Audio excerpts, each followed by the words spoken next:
Live. Thank you. I think that's fine. Good afternoon. Welcome to the meeting of the Economy and Environment Scrutiny Committee. I'm obliged to inform you that this meeting is being live streamed and recorded. Members of the public will be able to view the meeting using the link on the agenda. I'd like to go around the room first. If we can start with you, Sarah, and you introduce yourselves. Yeah, I'm Sarah Townsend. I'm the Committee Officer in Parks Committee. Councillor Julian Dean. Councillor Rachel Connolly, Bridge North Western Task Lead. Councillor Steve Dunn.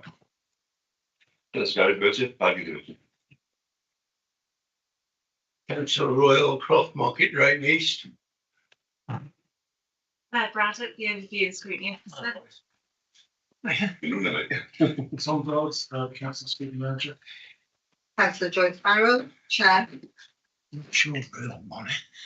Tracy Gard, Assistant Director of Economy in Place. Gary Parton, Network Coordination, Compliance Manager. Roger Evans, Shropshire Councillor for the London Division. Ed Potter, Councillor for Luton. Nick Lignant, Councillor for the Labour. Rob Wilson, Councillor in Contact. Thank you. We're also joined online by Edward West, Plan Policy and Strategy Manager, Portfolio Holder Cecilia Motley and Chris Schofield. Thank you for joining us.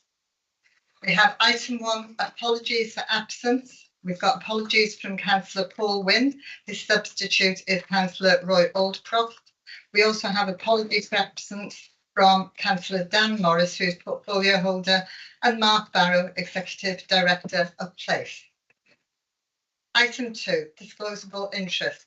Members are reminded that they must declare their disclosable pecuniary interest and other registrable or non-registrable interest in any matter being considered at the meeting as set out in Appendix B of the Members' Code of Conduct, and consider if they should leave the room prior to the item being considered. Does anybody have any? No? That's great. We'll move on to item 3, minutes of the previous meeting. So we're now going to consider the minutes of the following meetings.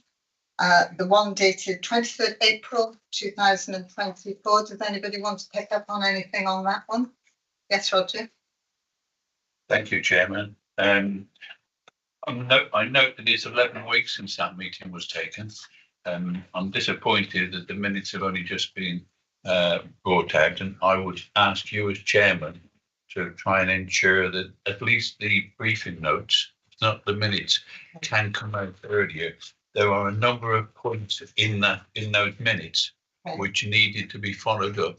Okay. Replies were expected, but to my knowledge, none have been brought forward. I highlight some of them if you wish. I know there's no matters arising, but there are I've got 1, 2, 3, 4, 5, 6, 7, 8 different points which I thought would have been followed up from the appropriate officers, not our officers. No, would have been brought forward. And it wasn't until these minutes came out that I could see exactly what was minuted and what needed to be done. Would you like to email them to me and I will get responses to that? Or do you want to bring them up now? Well, I can do, Chairman, but I would have thought our officers within the authority, some of them who actually came to that meeting, and I can quote from one, that member raised their concerns with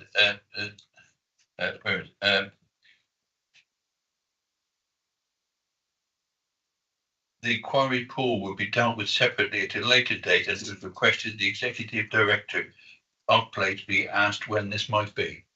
Nothing. As an example, and there are others. If we are a scrutiny committee, I would have thought that we should expect answers back to the scrutiny when people make comments. I would agree with you, Roger. If you would like to send me those, and I will get answers and make sure they're circulated to all the committee. Please, could we note, I know it's difficult with the people you've got in democratic services, and you're all spread quite thinly, but if it would be possible, please, to have briefing notes, etc., at a more well, a time that is more suitable so that we can consider them before the meeting. Yeah. Is that right? I reckon I question on officers, and that's what I say, not them, and it's just maybe some bullet points, Yes. because I would have thought it's been circulated so that they can be a look at before the members see them. You make a very good point. Thank you very much, Roger. Has anybody got anything to bring up on the minutes from the 9th of May? Roger? Got anything 9th of May? No. Only disappointment, Chairman. Okay, thank you very much, Roger.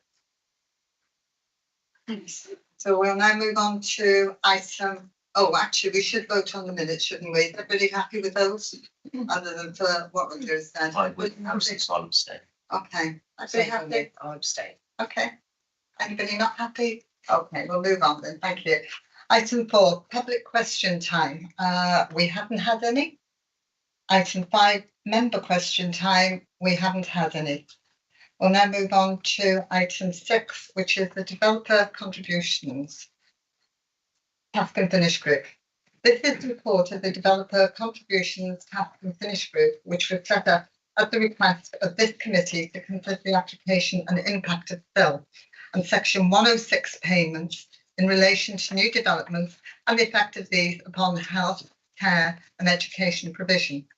As chair of both the Economy and Environment Scrutiny Committee and the Developer Contributions Task and Finish Group, I would like to thank the members involved for their time and commitment to the work they have carried out to investigate this topic. The report and recommendations presented today are based upon findings from a number of focused meetings with expert witnesses and evidence from these.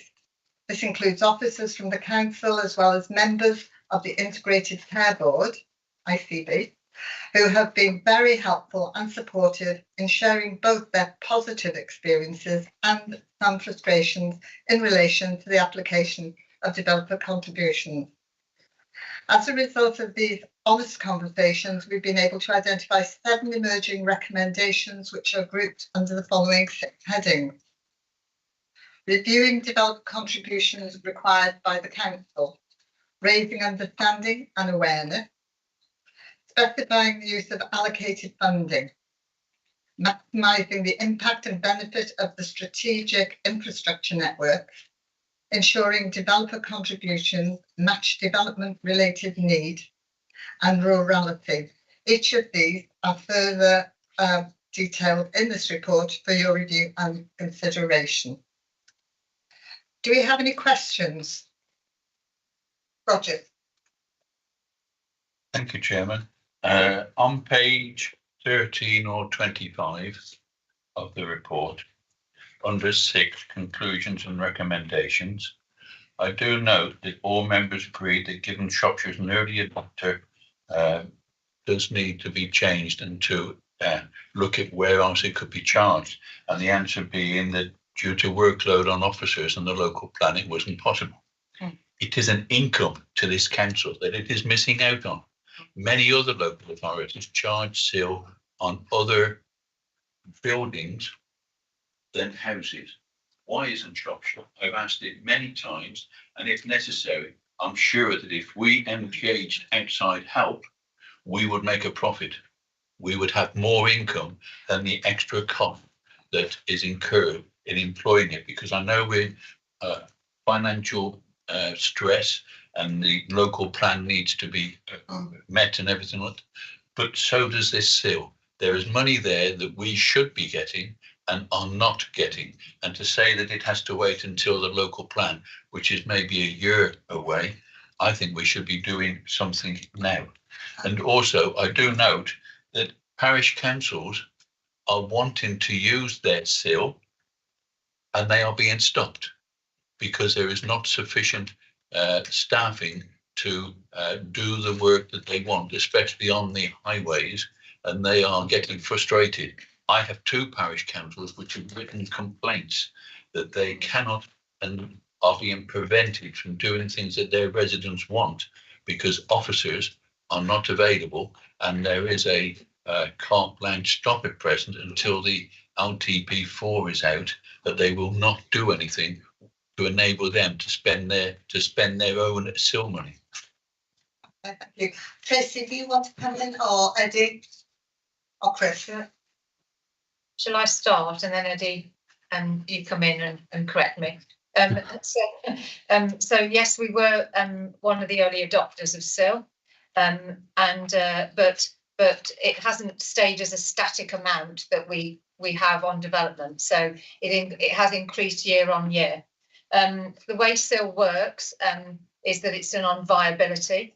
So other authorities will charge SIL in different ways. Some authorities, there is no viability and there is no SIL at all. So it's a mixed picture.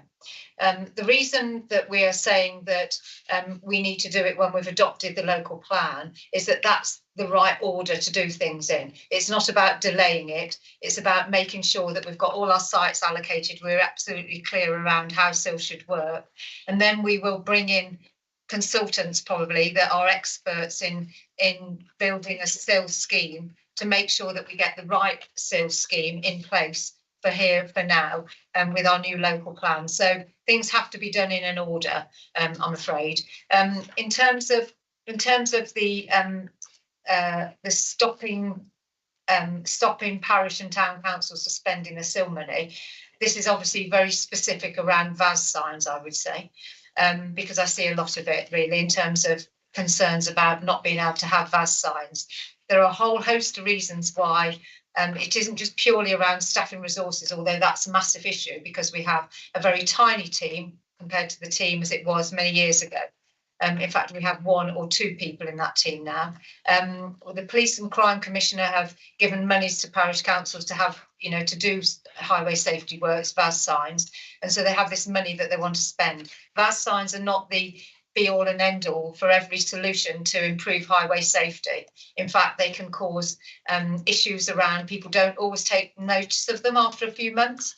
They can be street clutter because they don't get maintained. So actually, as we're talking to parish councils, we're saying not only do you need to pay to have the sign put in place, but also you will need to have to pay maintenance to maintain the VAS signs thereafter. So I think there's more work to be done on that. As I said, you're right, Roger, to some extent, the team is a small team, but we are working with parish and town councils to make sure that we prioritise those ones we need to take forward. So it isn't a case we're stopping and preventing. It's just that we're doing it in the right order, in the right places. Can I just ask, does it hold water? Roger's point about we could be making money from this if we were a bit better at this. I don't think it's a case that we're not good at it. No. We have a scheme in place. Yeah. We need to do a whole viability assessment of the area to see whether we have it at the right level, and that will be tested out when that work's done. But it's work to do. So I think it's not a carte blanche. We're not getting the right amount of money. We don't know at the moment. We need to test it out. Eddie, do you want to? Yes, thank you, Tracy, and thank you, everyone. Just in terms of that first point about the review of the charging schedule, I think it is due, and I think so. It's a positive thing that we have agreed today that we are going to do that. In terms of where we are now with the charging schedule we have, obviously, yes, as has been indicated, things move on, and it has been a little while since the charging schedule was introduced a number of years ago. But the indexation has meant that level has increased year upon year.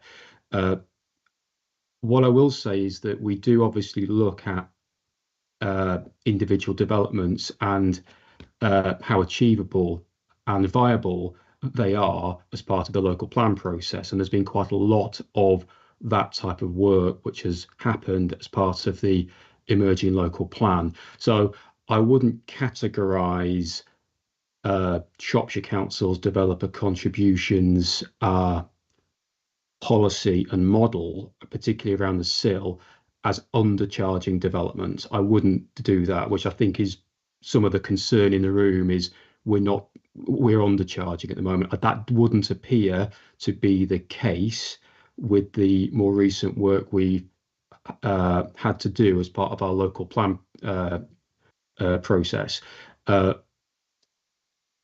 However, I think it is right that a review of the SIL happens, and it happens as early as we can. And I think, as Tracy says, that the best order to do that is after the local plan is agreed, which will hopefully be towards the sort of middle of next year, we think. So, yeah, but it's just a word of warning really on that one. I don't think it's a case of we're undercharging development at the moment, but a review is probably overdue. Thank you. Right, Steve Davenport. Can I come back, Chairman? Yes, certainly. Yeah. It's a fact that we're not charging anything at present. That's the whole point. On any commercial buildings or anything like this, we are not charging, we're charging zero. I'm not arguing about the SIL charge on housing. That's to one side, and that can be looked at in the future, whether it's the right amount or whatever. What I'm saying is that commercial warehouses that are going up, other authorities are charging now for it. We're going to wait until the local plan is adopted, and then we're going to bring in consultants or do it ourselves. So we're another 2-3 years away.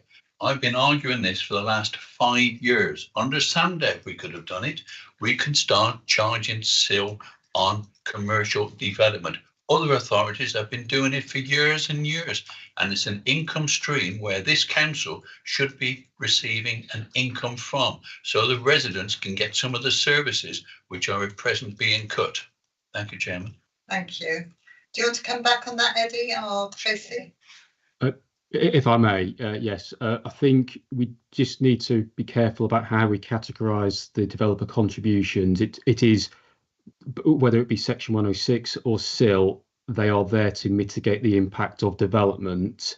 So that's the purpose of developer contributions. And as we speak, we can, as part of commercial development, seek to apply Section 106 contributions to commercial development where that is necessary and reasonable in association with that particular development. So it's not a case of commercial development not responding to its mitigation needs. It's just the mechanism we can use at the moment is Section 106 rather than the SIL. Having said that, again, I would reiterate that a review of the charging schedule, which I'm happy that we are now looking to do this next year, would include a consideration of the kinds of development and the type of development we would charge the community infrastructure levy on. So it will be part of the consideration as part of that process. But of course, we do need to make sure that commercial development is viable with a SIL charge on it, which was the concern many years ago when the SIL was first introduced. So I'll just leave it there for something. Okay. Tracy. Thank you, Chair. I think there's a slightly different issue, perhaps, to Councillor Evans' point around contributions, because I think, and some of the work through the Task and Finish group, I think that where they've had those sort of discussions and meetings with infrastructure providers, I think the issue is wider. I think some infrastructure providers that are involved with this work are not so skilled and experienced around requiring the right level of contributions. So it's a very mixed picture across the piece. So you have some areas that are absolutely amazing at it, like education. They have statisticians, they have all these people, that are well used and well versed to knowing exactly how many school places they need and how much they need through developer contributions. You have other areas of either internally or externally that are not so good at it. So, health authorities, they struggle. They don't always have the expertise because they're doing other things. And it's for us to work with them so that they have the right people to be able to make the right calculations, to get the right contributions in for Shropshire. So, and we need to really also be careful around the language that developer contributions is not to sort out the financial position of the council. It is about making sure that we are getting the right level of contributions for our services, but it has to be related to the development as well. Thank you. Thank you. Steve. Yeah, a few things really, just fancying about this. Doesn't happen very often, and please minute it, I agree with Roger on most of it. And but on the sale funding, it's taken me quite a long time and the parish council to get what's in our pot. But Dave Palin has come through and he's done a good job putting that across. So thanks for that. All we need to do is spend it now, and we've got some brilliant projects, as the cabinet member knows, on my ward of St Martin's, because we have an awful lot of houses built that we need to get it spent, and we've got some good ideas. So I really need help with that coming through. And VAS signs, brilliant. They work well. I know I've been told that there's a change coming along the line there, but we've got an awful lot of, and they've made such a great difference. So please make sure we can still have a look. Thank you. I think all members are frustrated at the speed of which the bill is paid out once something is agreed. Yeah. If you want to come in at the end, Cecile, I can see you nodding your head, you're more than welcome. Ed. Thank you, Chair. And Tracy and myself have corresponded about this and about being able to spend the SIL, and I hear about what you're saying about limited resources. Would it be acceptable then, so a parish council has their pot of money, whether it be SIL or their own precept money that they want to spend on a project, and it could be a highways project, for example, that they could some of the chargeback for the time of officers to increase the work capacity we have could be made to the parish council. I'm not suggesting Shropshire Council makes a profit out of parish councils, but uses, charges for the time to get these schemes drawn up if they're priorities for the parish, but they might not feature as highly in the Shropshire Council scheme of things. Is that an acceptable way around it? Could they use a registered consultant to draw up the plans that is then approved by Shropshire Council, but Shropshire Council covers its costs, staff time, whatever, by charging the parish council for that? Does that make sense? Yes, it does. And and I think, I use the example of VAS signs because it's very topical. It's probably the most noisiest area really, and we're looking at ways of trying to fast track that. So I was at Salatin and Gabowen Parish Council last night. They were talking about exactly that. They've got now. As soon as we get it into the surveys done, then is there an opportunity of a quick route through in terms of procurement to our providers, so that then parish councils can sort of go straight through and get the VAS signs done. So we have been looking at that as a way forward really to try and unlock the problem we see. Thank you. Ed. I've just done it. Oh, sorry. So you have. Julian, I'm so engrossed with train stations on Oswestry. Thank you. Yeah, my question is prompted by Tracy's comments on infrastructure providers. So health is an infrastructure provider. I'm interested in where sewage sits actually. So given that they're private companies, are they still regarded as an infrastructure provider? Do they have access to SIL? And would they if they were in public hands? I'll start and then maybe bring Eddie in. I suppose the way SIL works is it's for the council to decide how it wants to use SIL and prioritise it. So through the annual infrastructure statement, that we set out, we identify how SIL is going to be spent. Now, if the council feels, and I'll take it to its extreme, that we need a whole new drainage system in the whole of Shropshire, and that's how it wants to put all its SIL money into that, then that's a decision for the council to make. And I think that's slightly different from, we get planning applications in, and the EA and Severn Trent comment on that in terms of drainage, and John Bellis does. There might be works that flow out of a planning application that is required, and that might be through Section 106 money that we do that through an application. But there is opportunity through SIL. It's the council to decide how it uses its SIL money in the best way to mitigate against development. Eddie, do you want to?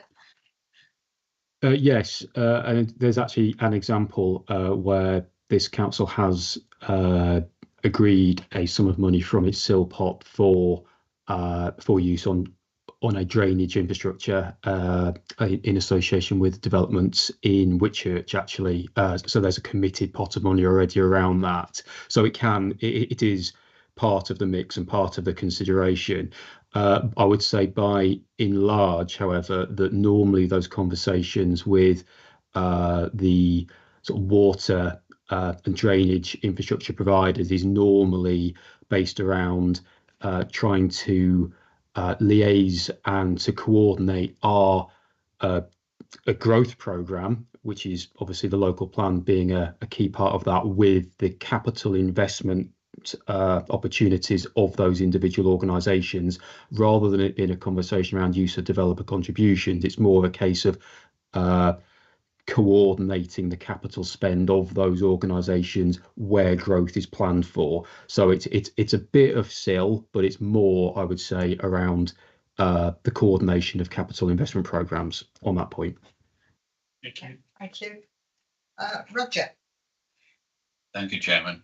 I wasn't only talking about VAS signs. I've got one parish council that wanted to put up white gates, the entrances to the village, and also white lines on the road to artificially try to show the driver the road was narrowing in order to slow the vehicles up when they went through the road. They engaged an outside consultant. They produced their report, submitted it to Shropshire Council. Shropshire Council said, oh, well, yes, we note that, but we will have to do our own report before anything can happen. It's gone into the wherever. There is a 40-mile-an-hour speed limit going to be put in place on the entrance to Hanwood.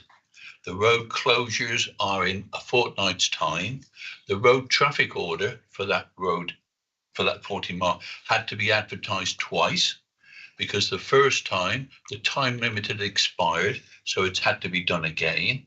There was a 40-mile-an-hour VAS sign requested to be put up during that road closure to stop another road closure, and the parish, using their money, they were prepared to pay in total for it. They were told, no, we are not prepared to even look at that at this time. We are just going to do the road maintenance and input the 40-mile-an-hour speed limit in place.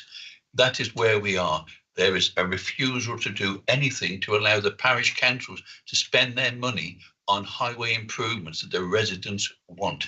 And I note in the report, there's either 24 or 38 million pounds, depending on where you read it in the report, in SIL, unallocated, unspent, that Shropshire Council is earning interest on.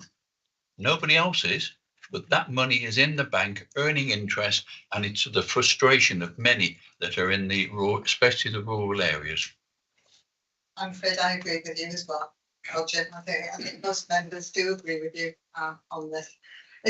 Is there any way of speeding up the way that we look at these things and looking at them in a different way than we are doing at the moment? I think Roger's point is a fair one, actually.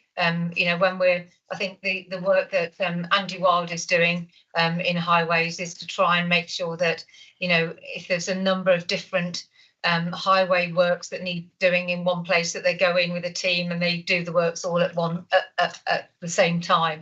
So I think that's work in progress. It isn't working perfectly yet, as we've seen and heard the example.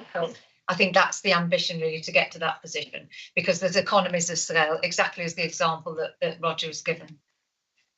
Okay, thank you. Cecilia, did you want to say something?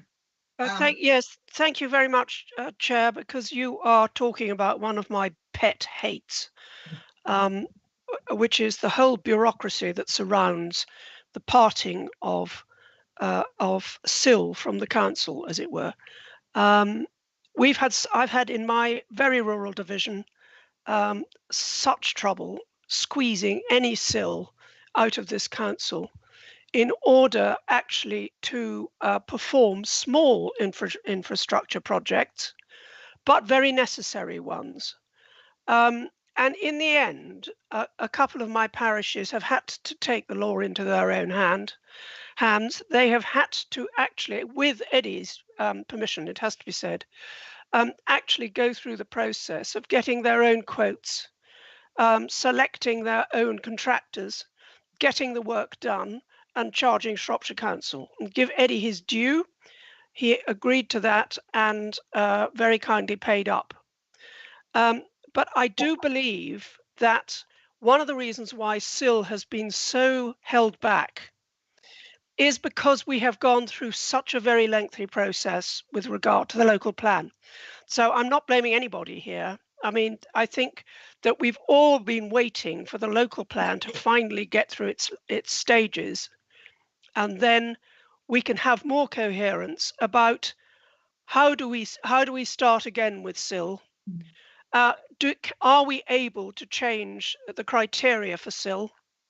I think we need a big discussion about this as and when the time comes, because I think that this was a scheme that should have helped everybody. It shouldn't just have been the large infrastructure projects. It should have been recognised that small parishes that don't have large populations also have infrastructure needs. And those are the ones that always seem to come at the bottom of the pile, and trying to release the funding has been nigh on impossible. I mean, really very difficult. So I am looking forward to a time when we can get the local plan through, we can review our place plans, and I do think that we need to place much more importance on our place plans, but we are again waiting, aren't we, for the local plan. And then I think let's start again. Let's start again with SIL and try and get it right. Okay, Thank you, Chair. Thank you, Cecilia. I'll just come to the portfolio holder, Councillor Chris Schofield. Chris, do you want to add anything? Only that the SIL's been going since 2012, and it does beg the question, why haven't it been changed till now? Since, you know, I'm the portfolio holder for this. You've got the annual infrastructure funding statements is a statutory requirement coming up this year, so there's no reason why some of these recommendations can't go into this. We've talked with Eddie and Tracy. We've talked about some of these recommendations already. Tracy will confirm that, especially the reviewing the developer contributions, because I do believe it goes up every year anyway. And that's it, Joyce, really. Thank you very much. I think everybody's frustrated by this, including officers, because they're in the position that they're in, and they can't really do anything about it as such, as you say, until local planning comes about. We're asked to review, comment and adopt the report of the task and finish group. Can I have somebody to, did you want to? Oh, right, please comment. Rob. I think, going back to Councillor Evans' point, I think the amount of unallocated SIL, I think, is really concerning. Like, we're bringing the money in. There's the pot of money that's not going out, as Councillor Davenport suggested. Just doesn't seem to make any sense. There's also this unallocated, and I think Tracy suggested that it's for the council to determine what happens to that. And my big worry is that we have a large project that might need additional funding, and this money then goes away from the rural areas who need it for various projects, and it's going to get lumped into one place. That's my very big worry right now. Thank you, Rob. I can just say Eddie wants to come in first, if that's okay, because I assume it's to respond to what's just been said. Yes, thank you, Chair. It was just a couple of points, really. Firstly, on Cecilia's point about the local plan. I know we're not here to talk about the local plan, but it's been mentioned, so I'll just use this opportunity to perhaps reassure Cecilia and other members that that progress is being made on that one, and hearing sessions are now in the diary for the autumn this year. So we're back on track with a timetable. So I'm more confident than perhaps I was 6 months ago about the overall progress on that. In terms of the SIL and a couple of the points which have been made just now about SIL, which is in the bank but not specifically ring fenced for identified projects. There's about £25 million which is not allocated for specific projects. That does not mean that there aren't potential projects which this council cannot spend that on. And the point of the infrastructure statement, which was agreed by Cabinet last year, was to identify a long list of potential items where this council could reasonably and helpfully use the SIL on. please remember all the time that the sill is there to mitigate the cumulative impacts of new development. Okay, so when we think about where new development has happened, we are looking at, yes, it has happened in rural areas, but it's happened more often in the urban areas of Shropshire. So the impact of development is more acutely needed in those urban areas. Okay, that's not to say the rural areas won't have sill, but that's what the purpose of the sill is there to do. Just in terms of the types of projects, I think this report and the evidence which went into it from our infrastructure providers has been very helpful, actually, in seeking to highlight those areas where this council should be looking to utilise its sill funding. And we are looking at areas such as education, such as health provision. This report purposely didn't look at highways, but obviously that's going to be another one as well. So I think, yes, it does look as though there's a reasonable amount of money in the pot, which is not ring fenced for specific projects. But I think this report and the work which has happened over the last 6 months, including on the updated place plans, is going to be very helpful over the next 6 months in this council looking to actually identify sill for particular projects. Okay, so it's getting our house in order, and this report has been part of that, I think. Okay, thank you. I can't finish this item off because we've got 3 more people who want to ask questions now. So we'll do 3 questions and then we'll move on, if that's okay. So Roger. Thank you, Chairman.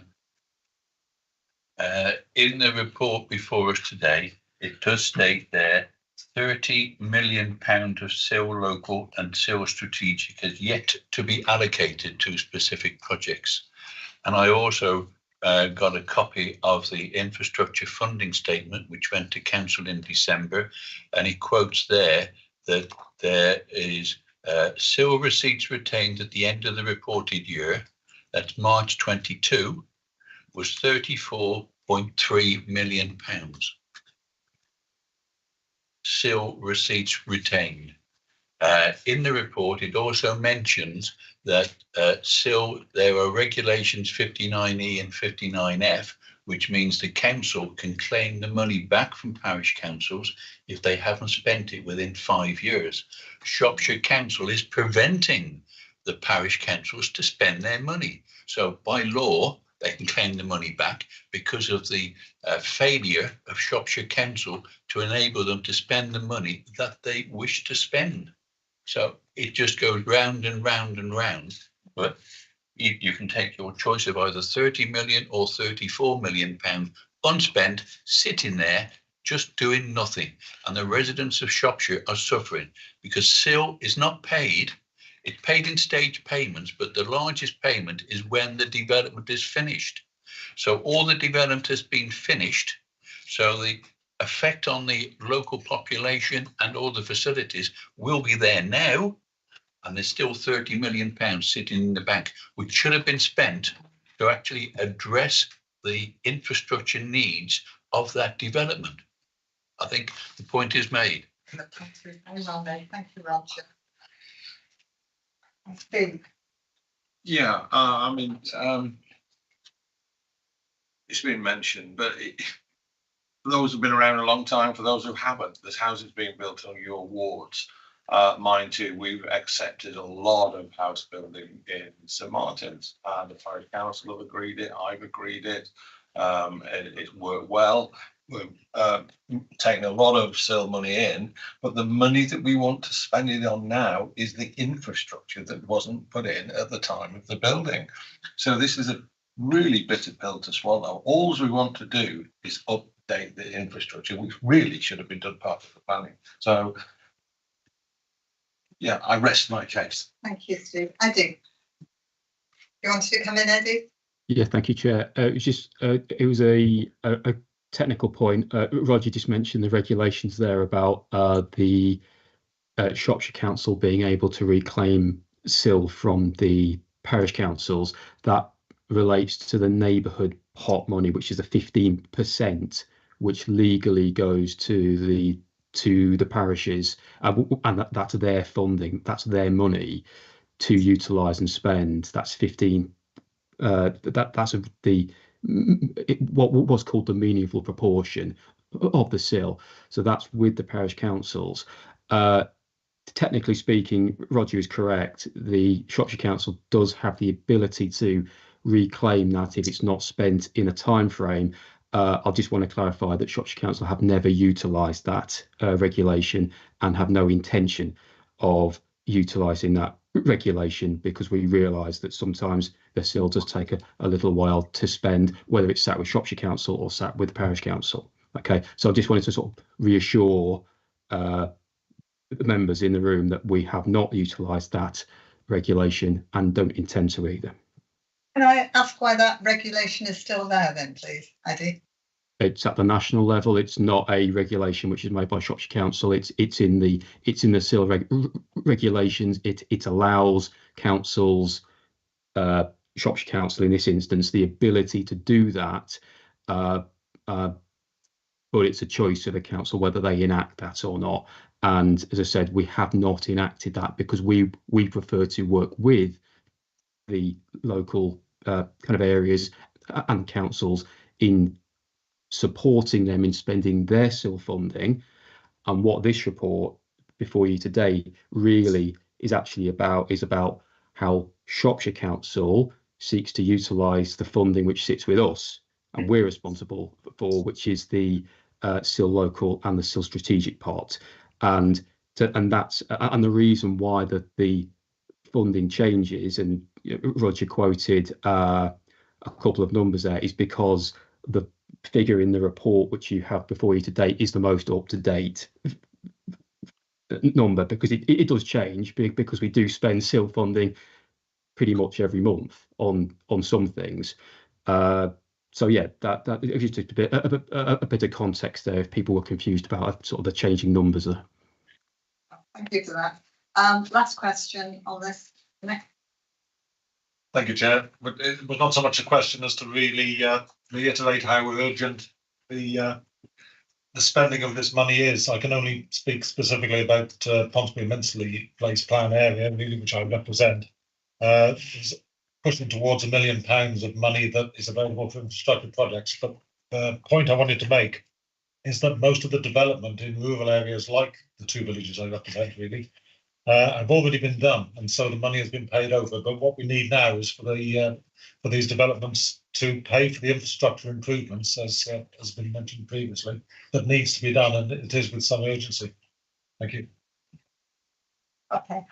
Tracy just wants to quickly come in. Yeah, and I think there are. I think we need to look at different options around how the money's spent and used. So rather than, particularly around 106 money, that we bring the money in, is there an opportunity of the developer doing the works rather than, and I'm using highways as an example, there's just a very sort of council approach to, we need to do the work on the highways because we're the highway authority and we know how to do it best. And there is the option of, rather than it being a contribution and then it's sitting there and it takes a long time and then there isn't enough money in the pot at the end because it's taken some time to get to the build stage, that actually we just get the developers on board and just do it. And I think an example of that is the conversations we've had with Shirehall, where some highway schemes are years and years behind really, and if we'd have just let the developers get on and do it, then we wouldn't be in the position we're in. So I think there's a lot of sort of work to do around this area, and I think this report helps to highlight some of the things that we all know. I think Councillor Schofield's point around why haven't we reviewed SIL back in before this. I think there was an attempt before to do this around, I think 5 so years ago, and like members, really struggling with this. Officers, I had officers begging me not to be, saying, don't put me on a group that reviews SIL, please, because our experience before, and it wasn't Eddie, but our experience before was just god awful. So I think it's really, really timely that this work will be done after the local plan. We bring in expertise into the council, and it might be that we don't have a scheme that is, still strategic, local and neighbourhood fund. It might be a different thing because most of the places don't. So, this is around being an early adopter, isn't it? There's lots of different ways of doing it now, 12 years on. So a lot of work to do around this, and I think we're all saying the same thing, really. Okay, before we finish off, can I just add, will there be any member involvement in this when it is picked up? Yes. There will be? Yes, yeah. I Yeah. can think of somebody who'd love to be on that. Okay, thank you. Can I move a slight amendment to the recommendation? What is this? And I could do a lot, but this most simple one, which I would hope that we could accept, is under recommendation 1, put the word urgent comprehensive review, and in the next paragraph again in recommendation 1, insert urgent when it's said it's being done. And I think it emphasises everything that everybody said. We need that. Everybody needs it. I'm very happy to take that on board. So with that taken on board, can I ask please that somebody moves the recommendation that we adopt this? And thank you, Gary. And the seconder, we'll go with Roger because he feels so strongly about this. Thank you. Thank you very much. We'll now move on to... Pardon? Vote. Okay. Who's in favour? Anybody against? No? Fine, thank you. You do that quite often. Very alert, very alert. You've been in too many meetings, I know. Item 7, progress and impact with flags, banners and temporary signs. The task and finish group recommendations. Barry Parsons is going to present the report. Thank you, Chair. You'll see that there's 2 parts to this update. Firstly, a progress update on the review of the existing policy and process for banners, bunting and illuminations. And secondly, on the recommendations completed and in progress due to the committee's guidance on temporary signage for developments and events.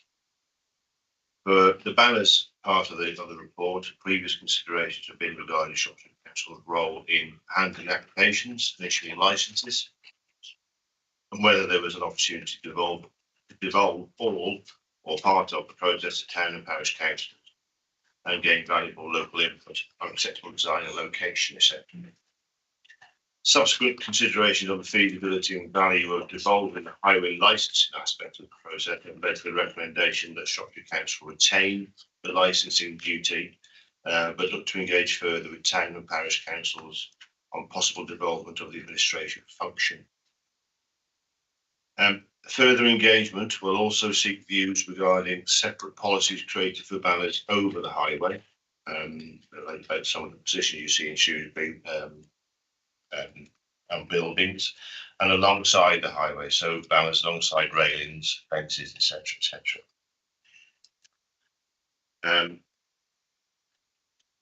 Also, specific locations that would need to be excluded or restricted. And for defining local acceptable design and content of the banner. Also, if there's any local area aesthetics or community sentiment which needed to be taken account of. As a progress update, an engagement note will be sent out within the next 3 weeks, together with a separate benchmarking request by the Midlands Highway Alliance Group, which is comprised of other similar highway authorities, just to gain some feedback on any best practices or variances. And all that is in the updated action plan, which I submitted as well. For temporary signage, I'm pleased to report that the majority of the previous recommendations from the committee have been implemented. These recommendations included an amendment to the administration fee to better reflect officers' time in dealing with the applications, and to allow further compliance inspections and enforcement. The revised fee and process has been in place since April the 1st this year. Also, following proliferation concerns around, particularly around the yellow development signage you see on lampposts, etc., and signposts, etc., that guidance notes and conditions are amended to further simplify and clarify how many directional signs are allowed, where and for how long. Our website guidance and application form has now been updated to reflect the new conditions. a review of existing licenses and development signage is currently taking place with a view to contacting sign owners to remove redundant unlicensed signage if applicable. Thank you very much, Gary. Thank you for the work you've done on this. Any questions? Roger. Thank you, Chairman. I've seen the action plan, and I do note that the actions, some of the recommendation over temporary signage is completed.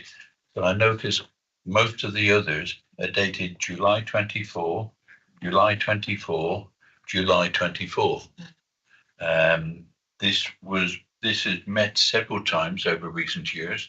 The first one was in 2020, 2021 and 2023. And I thought I printed out some of the recommendations from earlier ones, and it was exactly the same as the actions which are listed here. Yes. When should some be delegated, etc. And there seems to be very little happening, quite honestly, since those days. Due to illness, this was delayed. The officer that was in charge of this was unwell and unable to complete this. So that's why there is such a delay. But my thoughts are with us. And yes. It may be why it's now to July, but yes. some of the recommendations are dated performance management 20th of May 2020. 4th of August 2021, and it's those dates I'm really referring to. Yes. Where a lot of these actions were also listed then to be done. Yes. Thank you. Did you want a response on that, or are you just making points? I'd like a response why it is being delayed and how soon can we see the action, because it says in the report further engagement being planned. Now it doesn't say when it's going to be completed. Action completed June 24. Okay, I can accept that, but are we looking to implement all the actions by the end of this current financial year? We'll give a response to that, but please remember we had COVID in 2020, didn't we? 21. And it finished in 22. Yes. Right, Gary, would you like to? Yeah, right. Yes, thanks for that. In regards to, there's two parts to this. I think from my perspective, probably the priority one was the temporary signage. That was the one we could move forward on quicker. The banners, while it may seem so the engagement is the same, relied a lot on further engagement with the Shrewsbury Town Council. And what I was trying to do was get a little bit of a model of how Shrewsbury Town Council would do things. They are the primary applicant, if you like, for banners. They apply, but banners got issued more than anyone else. And there's also an historic process there. So I was trying to get a model to take forward, really. And yes, I do apologise for the delays. There was obviously a delay in 2020 due to COVID, and another delay last year. But I think my priority was to make sure I got the temporary sign. That seems to be the one with the most community feeling behind it, rather than the banners, which would, to be quite fair, weren't really causing a problem. On the one hand, I raised banners originally, I think in 2018, very selfishly, from my own perspective, my own team's perspective. Didn't seem to have little value till where we changed our direction, if you like, in 2014 with the introduction of the permit scheme. So from my perspective, the value of officers was in providing a licence, which in essence was a set of conditions to set a banner so high above the carriageway and at certain locations. And it seemed like that could be done better elsewhere. The one I had control over, if you like, was the one I already had, which was the temporary development sign, which I think most people, from the feeling I got from the committee, that was the more urgent one. But apologies for the lack of progress. Just I will admit that it's not all to do with illness and COVID. But to be honest, they are moving forward, which is a plus. Anybody else? Yes, Alan? Yeah, just looking on the banners, I mean, I'm pleased that Shrewsbury Town Council is recognised as an exemplar in this business, and you're using that as a model. But on the issue of dates, 27th of June which is listed here. It's not mine, is it? I think it is. No, that's not. Needs to be your pocket. It's Julia. Well, obviously, I mean, some of us have been working on other things since June the 27th. And has that meeting taken place and has the arrangements been confirmed? Yeah, yet? that meeting with Alan Ball and the town council kind of drawn up what I believe to be the engagement notes going to ask questions on. So in other words, are other authorities able, one, and willing, the other, to follow Shrewsbury Town Council's example of booking system they use. And also there's a few things in the engagement note which will kind of also clarify, get some recommendations back or some comments back on whether an annual license is feasible and doable. Because at the minute we apply a license for each application, which would be in essence the license is again a set of conditions. So if it were to be that the town or parish council were the sole applicant, I believe an annual license could help simplify matters again. So, but that means that's taking place on the 27th. And that's that. And for me, Informal engagement. a few years ago, I recollect sitting on a task and finish group on things like A-frames and outdoor seating in particularly in Shrewsbury. I think you were the chair of that. Is it about time we had an update on that? Because the A-frame situation is getting worse again certainly in Shrewsbury town centre, and I welcome an opportunity of knowing more about how we were going to deal with that again. Would that be through you, the boards again? I think we have to look at the last recommendation. I think the recommendation that was going to be further committee reports on that. Just what was. It was also about on pavement enterprise. Yeah. There does seem to be that some have gone well beyond acceptable levels of outdoor seating and things. I was going to say, I know in Oswestry there's a number of places in to have seats and tables outside, and I'm sure that because we did actually charge, didn't we? Was there a charge per chair? And I think a lot of people don't realise that, and they put things outside the premises. I wouldn't mind an update on what we're doing about that, whether anybody's checking on this. I think the traffic enforcement team, were reporting back on things like that, but I should think they probably aren't now. I don't mean mean-spirited or anything. Creates a good atmosphere, but some of it isn't getting out of hand, I'm afraid. It is. I think that is something, perhaps we can mention that in the work programme. Yeah. Okay, we'll talk about that in the work programme. Okay, Gary and Steve. It's probably not related to, it's similar to, but not related to the same question. We've had temporary road closure every Saturday for the last 5 years in Shrewsbury. Temporary road closure. When's it going to become permanent, or when's it going to get removed? It's permanent. The signs say temporary. All the signs say temporary. And the whole point. Please, thank you. Can I ask, have you reported it? I'm asking the question: is it temporary forever, or is it actually going to be? You have an officer, maybe an officer. I'll ask. Okay, thank you. Thank you. Right, okay. So. Because I excuse myself. Thank you. So, do you want to come back on that, Gary? No, it's fine. I'll whack them. Okay, Steve. Yeah, I mean, it's usually a lot of this hangover from the COVID close down of the towns of signs and seats. In Ellesmere, Gary, you might have been told there's a bar there, we've got barrels, no seating, but it's barrels, and it's just blocking the pavement. So how speedily do your guys react to these complaints? When you say my guy, I think we have to Yeah, but obviously somebody comes to you and then you pass it on to enforcement, presumably. But sorry, can you say enforcement planning? No, I'm talking about environmental enforcement. Okay. So you Probably from Parker against, but you know what I mean. You know what I mean. It falls in that category. I think the whole conversation about A board a few years ago was leading towards that. If I remember the last meeting we had upstairs down the road, it was kind of it was going back into the political arena to say, well, how do we take this forward now? I think that, if I remember rightly, that was where it stopped. In all honesty, I think we'd had many meetings on the whys and wherefores and possible ways forward. I think it's more to do with the political decision of how to take it forward.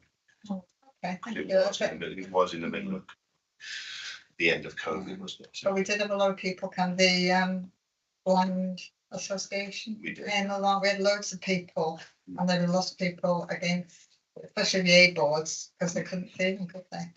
And the Bob bases, there was a problem with the bases of them. But I think that's definitely something to look at when we come to the work programme. Nick. Thank you, Chair. Just a quick point. 8.3, second paragraph suggests a possibility of town and parish councils acting as the sole licence applicant and holder for banners, funding and illuminations. I would really welcome that, because the two parish councils that I sit on regularly get requests from local businesses, can they put a banner up for just a couple of months? And I think with appropriate guidance given to parish councils, I think they really would, whether large or small parish councils, I think they really would welcome the chance to be able to control some of that themselves rather than have to pass it on and wait for a response. Okay. Mary, how are you engaging with the town and parish councils at the moment? It'll be an engagement note sent by Selk, I think. That's where we're looking at doing, just to put forward those recommendations. This goes through this committee, you mean? Yeah. Okay. Thank you. Any other questions? No, that's great. In that case, can we accept the recommendations relating to temporary signage? We've given feedback, haven't we? Removing legacy and unlicensed redundant signage as well. Can I have a proposer? Steve, seconder, Nick. Can we vote on that? Thank you. It's unanimous. Thank you very much. Right. Well, now we'll move on to item 8. Thank you, Gary. Thank you. Item 8, which is the work programme, and you're going to lead on that, Tom. So you've got the work programme as it stands in the papers for the committee. What we want to be able to do is to bring this to you as a pretty live document, and what we're trying to capture in here is a reflection of the topics which are going to be looked at in detail by the committee, but also in terms of some of the topics which are being raised that you might want a briefing on first before you maybe identify whether or not you want to get into the topic in a committee meeting. You've got 4 planned meetings a year.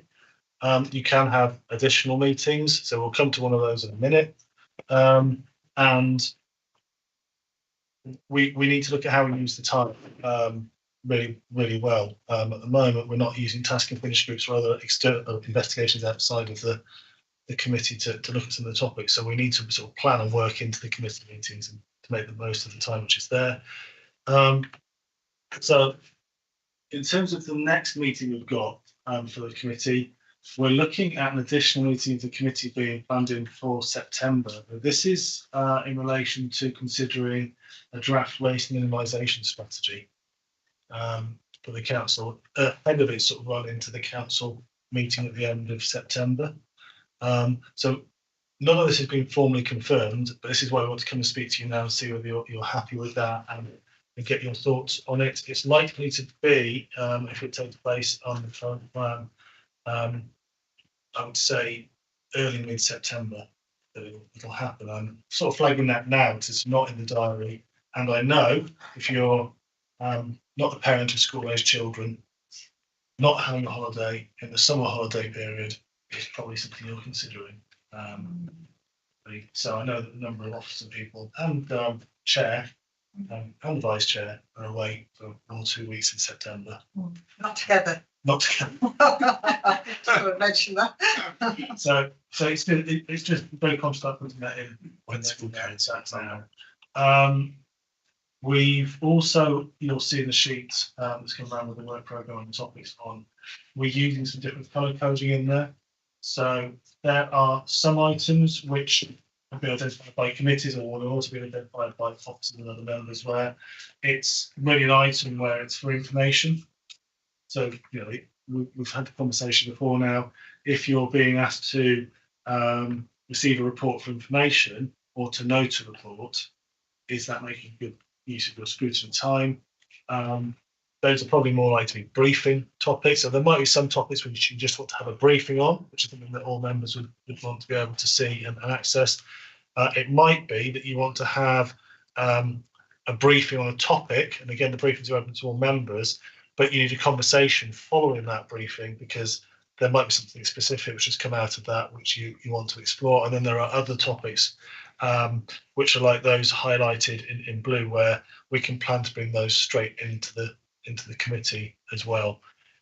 So that hopefully explains the colour coding in there. In terms of one of the other big considerations for now is the November meeting of the committee, where there's a proposal in there. So we're following up on some of the recommendations of the other work, like social housing and report. But the big topic, the substantive topic in that, is picking up on progress with the river water quality task and finish groups action plans, which this committee adopted and were agreed by cabinet. And also, I think, given some of the developments which have been taking place, how do we wrap in around that some of the big strategic things which are happening in terms of the River Severn Partnership, the Severn Valley Water Management Scheme, and the Marches Forward Partnership, all of which are going to be having an impact on what could be happening in the River Severn catchment area in particular, and really sort of wrap that together and have that as a big piece. One of the remits of this committee is flooding. So it's again, how do we make sure that's picked up and looked at in detail. Okay. Ed wants to pop in there. Just on that in November, about organisations across border in Wales. Yeah. So yesterday, so we hadn't had that much rain. I had phone calls from my residents. The River Severn enters Shropshire in my division, and it was full of raw sewage from an outlet. I've got it on the phone. A few, yeah, I know, a mile or so up across the border, and we watched it flow through into Shropshire. So if we're looking at this in November, you know, are we so good just looking at Shropshire? We've got to go upstream. Yeah, that's that. Yeah, I think that's a really valid point, and that would come out in the River Water Quality Task Force work as well, where the river flows from, and what and the Weebrook and other things which sort of flow in from that sort of direct Marches area. So I think that's one of the reasons why we've got the Marches Forward Partnership on there, and because the River Severn Partnership, that is sort of from the source to the sea in terms of that. So absolutely, I think, Ed, and one of the things I would say on this is we need to make sure that this topic is scoped to meet the what this committee wants to have, and potentially what the thoughts of the Task and Finish Group members are as well, so that item in November covers the ground. It's important. Okay, Julian. Thank you. A couple of things. Yes, I would support a meeting in September on the waste minimisation strategy. It's just a bit of a shame that it's now going to come after a decision on charging for green waste rather than as part of, which is where it should have sat, which is why we proposed this 2 years ago. But there you go. So yes, I would welcome that. But I suppose I am really worried that we've gone 2 steps forward and we're now going 3 steps back on scrutiny, having lost the task and finish groups, because we've also got a report showing 6% rise in carbon emissions. Well, actually greater than that if you look at it as a gross figure, 12% rise in carbon emissions, and we no longer have a task and finish group or any opportunity to look at the whole agenda, and that's a real concern. It's also a concern because actually there are some opportunities. You know, our new government is now talking about relaxing the rules on wind, and also there's a bit of money available around on local power, and you know, I think there's some opportunities that we need to be looking at there. So I'm a bit concerned that we don't have that on our programme, and I'm not sure where it's going to sit now that we don't have that task and finish group without just adding hundreds of more meetings. But I do think, and also we've also lost a lead officer on that, so I'm not even sure how viable the stakeholder board that has been set up will now be. So yeah, so really like us to think about how we get back into that agenda. We could discuss them in a meeting, if time allows, and background information to back up that meeting could be done outside the meeting if officers have got the time. So that would be a way forward, but Tom probably can advise on that one. Well,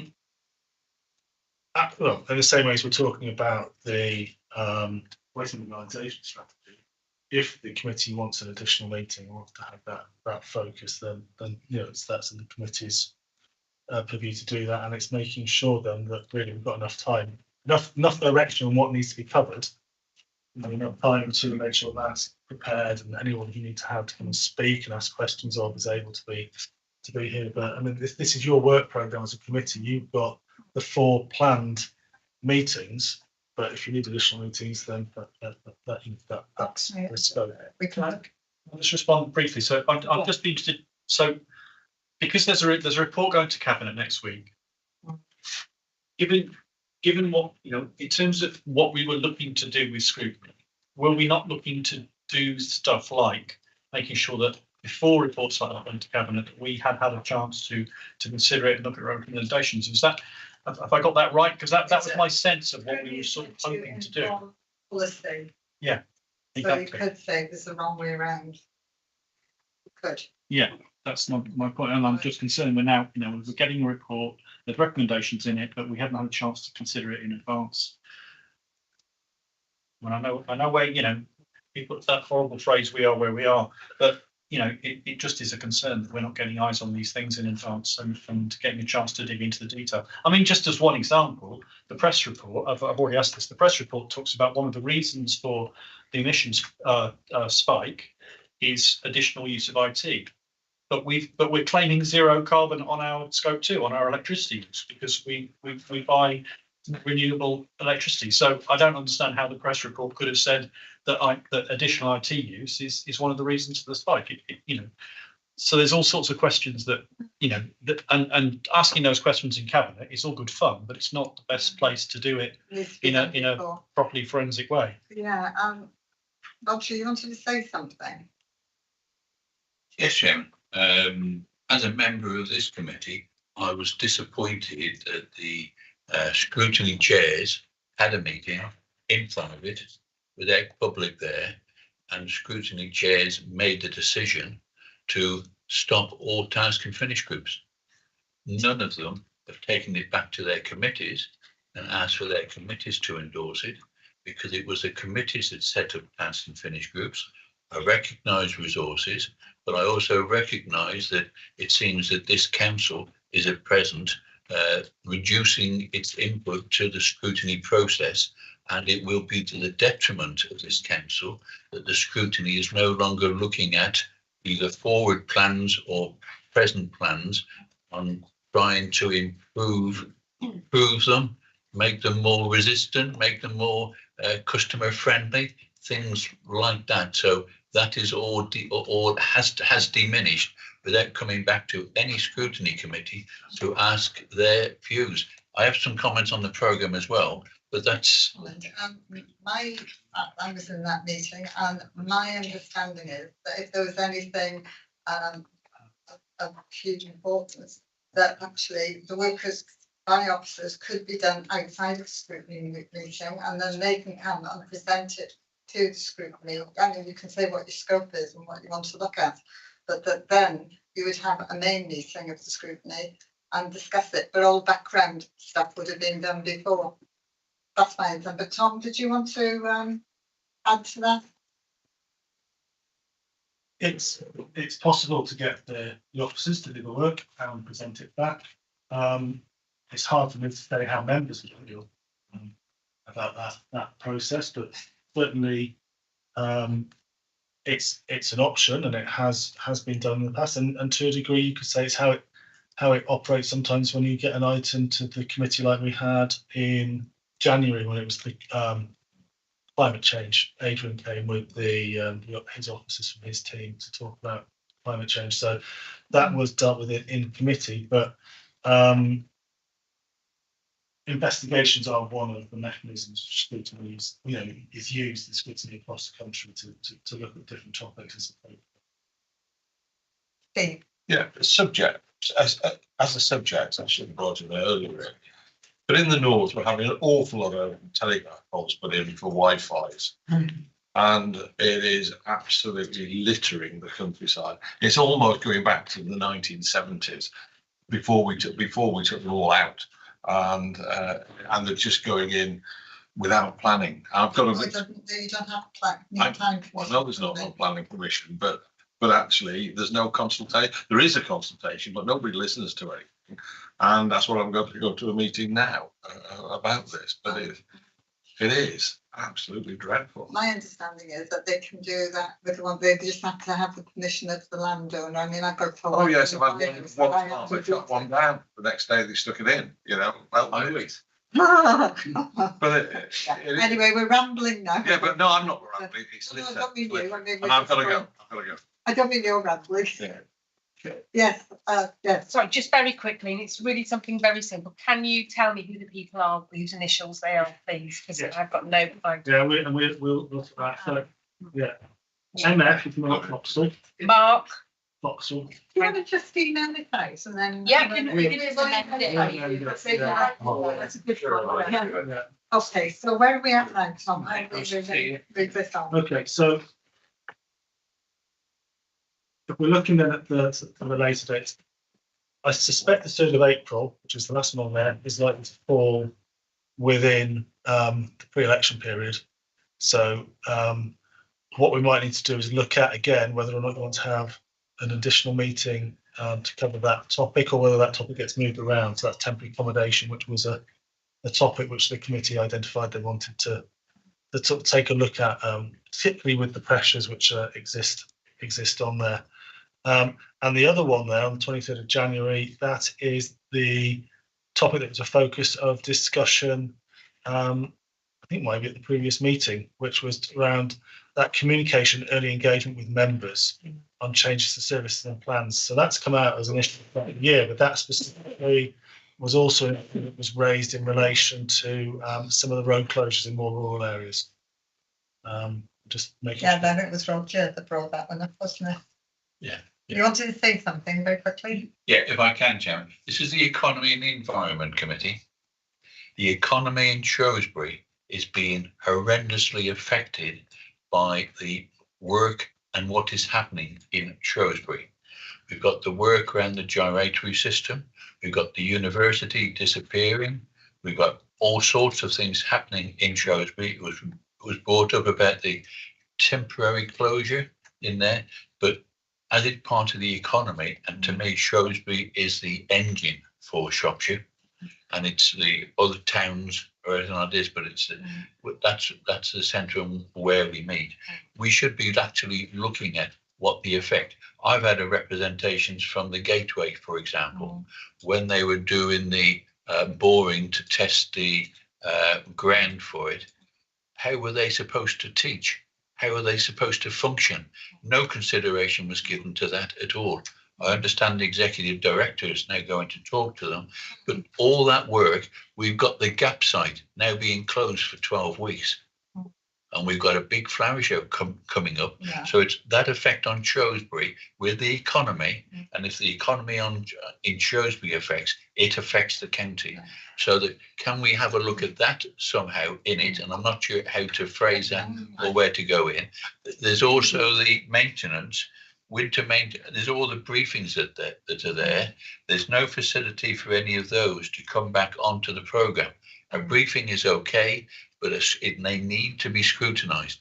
Winter maintenance, highway maintenance, it was brought up there by the scrutiny manager then to do it. I think we have to be realistic, and there is a limit to the time that we have and that officers have.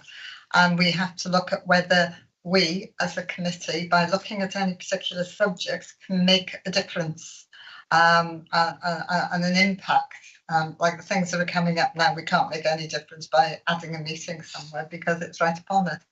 But maybe that is something for the new council next year to look at. I don't know. Alan, what do you think? Because you're a Shrewsbury councillor. I'm very pleased to be a Shrewsbury councillor.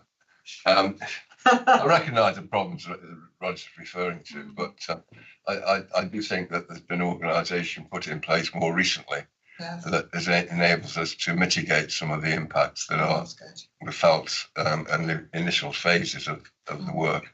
So the town council have been doing this. The irony is that by the work down by the station, which was predicted to be lead to chaos, and it did lead to chaos in the first phase of it. Temporary traffic lights have been put in place now, and the flow of traffic is far better than when the other traffic lights, I don't know if you've noticed, coming that way. But it is going to be difficult for Shrewsbury in the next year or so over those works, and also the redevelopment works and the demolition. But I'm more satisfied now than I was that the problems have been taken account of, and plans to mitigate them are in place. I don't know Julian feels about the situation also. If I've got Julian and Roger that wants to come back. Julian? I mean, just briefly on that, it may be easier from St Michael Street. I'm not sure it's easier from Coton Hill, but I don't know. That's well, there's been separate works at Coton Hill, which is unfortunate. I just wanted to come back to my original point. So I'm proposing that we agree to an additional meeting on waste minimisation. Presumably we need to agree to that. I'm proposing perhaps we get a briefing on the state of play with our climate work, but with a specific bit of that to look at the opportunities in terms of renewable energy in the county due to changes in government regulation and possible new funding streams. I think that would be interesting for us for all members. So maybe that could. I'm quite happy for that to be a briefing rather than a scrutiny. More detail by then from the government. Yeah. I'm happy to support that. Is everybody happy? I agree with that. I mean, the situation is that we've only been going an hour and 20 minutes for a major committee supposed to be holding the administration to account and doing all the things that we're supposed to, interrogate officers or whatever. And quite a number of people are left. For good reasons. For good reason. But this meeting has been calendared for some time now, and so they ought to be able to make arrangements not to get a substitute or not to do what they've had to go to. Yes. So really, a meeting of less than an hour and a half is not acceptable, I don't think. This is not normal. So we can put more on the, what I'm saying is we can put more on the agenda. And I think what Julian is saying is it's paramount importance that we do keep climate change first and foremost in the minds of everyone. We were going to have the water quality item on this one, but have moved it to November. So originally this would have been a bigger agenda. So that's the reason why. Yeah. Sorry. Excuse me if I go to IT because I've got a problem with my laptop and I want to see if I can help you. We're falling. It's a genuine reason. Right, so we've got current business and Roger. Just you'll have to forgive me because this is my first one, but I do welcome this box in yellow briefing on devolving services to those best places to deliver them. So I'm on the town council as well as Shropshire Council, and this is an issue that is going to affect us in Bridge North. It's how it's going to be financed, how they're going to get paid for it. I really welcome some more information on that. Okay. Thank you. Roger. Thank you, Chairman. Where I've been approached is, as far as Shrewsbury, is the coordination between the different projects. There's things happening, they're being controlled by different departments, different sections, and surely there is a cost saving by just bringing it all together and just looking at the one and trying to coordinate maybe less staff involved, but certainly less bureaucracy by having to talk to each other by doing it and just bringing bringing it down. Shrewsbury is Shrewsbury, and can't we do something like that? And maybe as a scrutiny committee, ask that something like this happen. Yeah. Maybe briefly or whatever, somebody come in to actually talk on how that can be done. Whether it's executive director of place and say, look, cannot this be brought under the umbrella of one section so that it can be worked together? The disruption is minimised, and I understand about the problems that's going to occur in the next year or so, but it's that sort of thing. And also some of the briefings there, I would want to kick forward onto the programme as well, because a briefing is a briefing, it isn't a scrutiny. No. And if one looks at winter maintenance and plans on developments for highways and care, I think that really needs to come back here, because I think we all have problems with maintenance and what is happening and the winter. And I don't know what this next winter is going to be like, but if climate change does really kick in and we have a horrific winter, I think we need to ensure that all the plans are in place, and so is all the organisation. So would everybody be happy for a briefing on that, but for it to be brought forward rather than later on? Are you happy with that? Yeah, As Al was Gary? saying, I think we do need to look at the length of the meeting. So the meeting was over 20 minutes ago. Yeah, effectively. as you heard, there wasn't another item originally. We should have other items ready to bring in, so we have a full agenda for this meeting. Yeah. No, we're talking about next meeting in September because we've got something we need to discuss. Yeah. So there should be a fallback ready for I each hear, meeting. I hear what you said. Yeah, If that's I just follow on to because of why officers and don't you move records. the April meeting to March so we don't get deferred? That's normally. I haven't got, would everybody prefer that, March rather than April? It just means that we got April and May clear. That's school Do what holiday they do. then. Not sure when Easter is. Could you take a look at that for us, please, and if it's possible, no, that's a very good point, Gary. Yeah, I will be treasuring this week. Well, we're not online, and also, of course, temporary accommodation is going to be a highlight. Yeah, temporary accommodation is, I think, going to be a highlight of the budget for next year, because the costs are going up. We've shown it in the budget, which we're now sitting under. So anything to do with temporary accommodation, if we're able to look at that, I think it will be of assistance to the budget. Okay, would you like to pull all that together, Tom? Yeah. Yeah, that is, absolutely. I would say looking at then at temporary accommodation, part of the consideration for the committee is at the moment it's there in April or March. Bearing in mind what was just suggested in terms of the timing of when that might be, it might be one you want to bring forward. It might be one for the January meeting to consider. So we can pop extra time in those ones which are there in the yellow boxes as briefings. For all of those, if you have a briefing and there are issues which come out of those briefings that you believe should come to the committee that the committee needs to consider in more detail, will add value or have an impact from doing that, absolutely those need to be brought forward as well. So and I'm hearing what you're saying about maximising the use of the meeting 20 times. Normally I would say what we try and do is have one or two items on an agenda so you can really dig into them. What we find is if you have too many, then you are sometimes skipping through, and the flip side criticism is we put too many things on, you've not got into the meat of the conversation that you want to get into. So but I do hear what you're saying, and if we are bringing more big topics into the committee meetings, they will be full. I can imagine that one in November is going to be a bit like the one was when we did it on climate change in January, and that would be the whole meeting. If we done any kind of investigations or things outside of the meeting, which is where you had the task and finish group report that came in earlier, you're receiving those, and those are going through much more quickly because the work's been done outside the committee meeting. So absolutely, we'll have a look and see where we get to with it, and what we can do with it, and it will be we'll look at how we make that balance work. Okay, is everybody happy with that? Yep. Well, I was just going to say one point is to be a bit wary about raising issues relating to Shrewsbury at the moment. The work is in the hands of the contractor. Of course. And there's two excellent contractors doing the work. There's very little we can do to change that at this point in time, except raising it might whip up opposition and at the wrong time and give the opportunity for the naysayers to get involved in that. And there is actually a committee that involves a cabinet member, Julian's on it, I'm on it, Matt Green is on it, that supervise the process for both the development on the old Riverside site and also the movement works around the station. As I say, it is settling down. There will be crises, but I don't think it's anything that we've got anything much we can do about it. And if we don't look at it.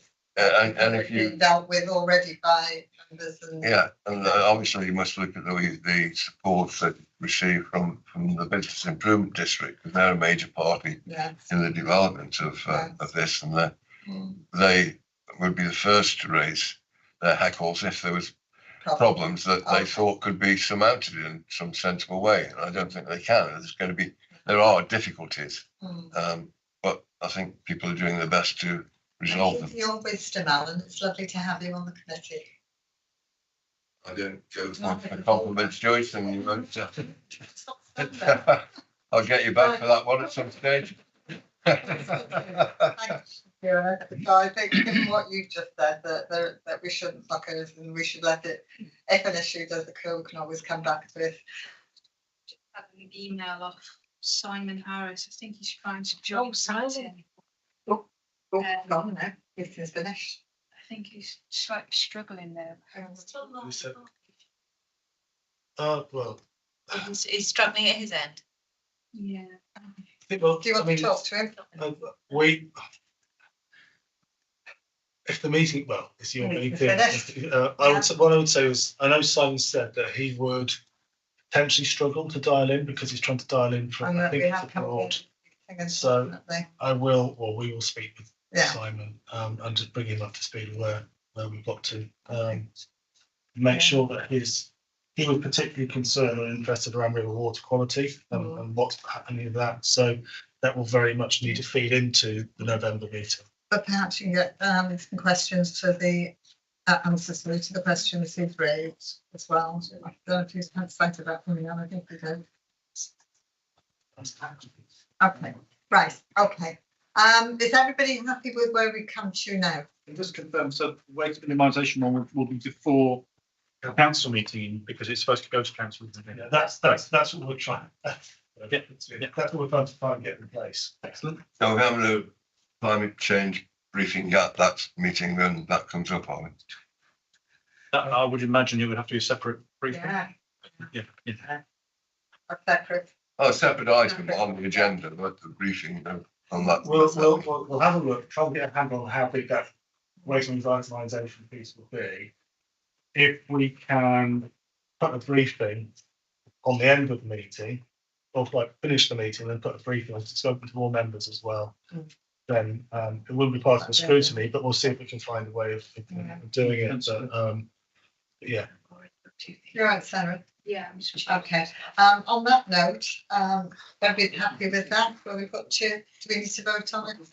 No. Okay. So the dates and time of the next meeting will be in September. Date to be advised, and the meeting after that will be on the 14th of November. Simon. Hi, Simon. Yeah, hi there. Sorry I'm late. Traffic, I'm afraid, but I'm here now. Have I missed the main part? You missed it all. We just about. Oh, good. No, not good. You know, good. Yeah.